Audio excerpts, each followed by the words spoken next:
Sometimes my colleagues and friends ask me how we do the testing in our facility, because we don't have one of those big load banks, air-cooled load banks that industries usually have. So instead we have this homemade water-cooled load bank that I use.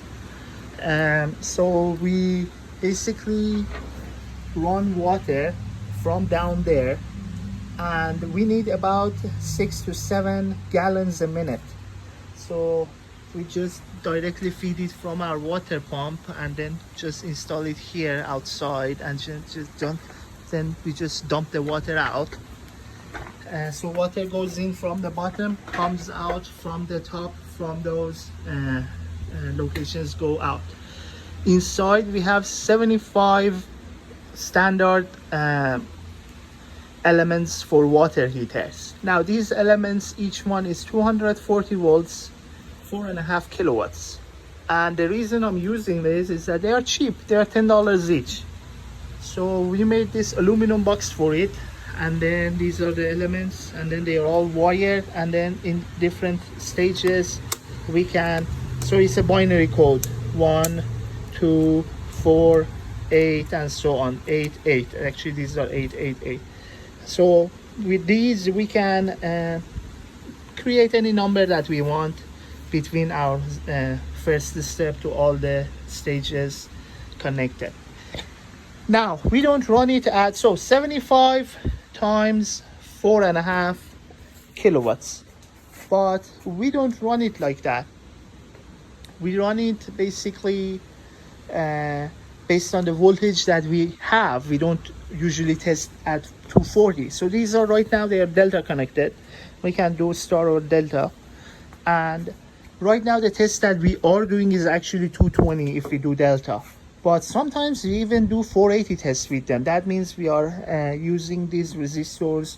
If we do 480, I'll connect it in Y, not delta, so that 277 sits on each element instead of 480. So the elements are 240. If you put 277 on them, they are fine. They will be fine for short term.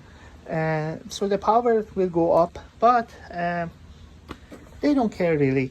And again, if each one of them burns, it's just $10. We can easily replace them. Now this basically, if you feed in 5 gallons per minute, and that's not a small amount of water, you basically need a good water pump. Our well pump can do that much. Our well pump can do about 7 gallons a minute. That's the maximum that it can deliver. So with that much, cold water goes in, boiling water is on the top coming out. That's how much power it dissipates. So it can pretty much make a swimming pool boil in probably an hour or so. Lots of power.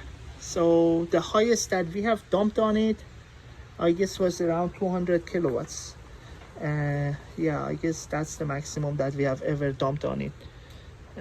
But theoretically it can do more than that. So 75 times 4.5 kilowatts, theoretically we can do even 400 kilowatts on it.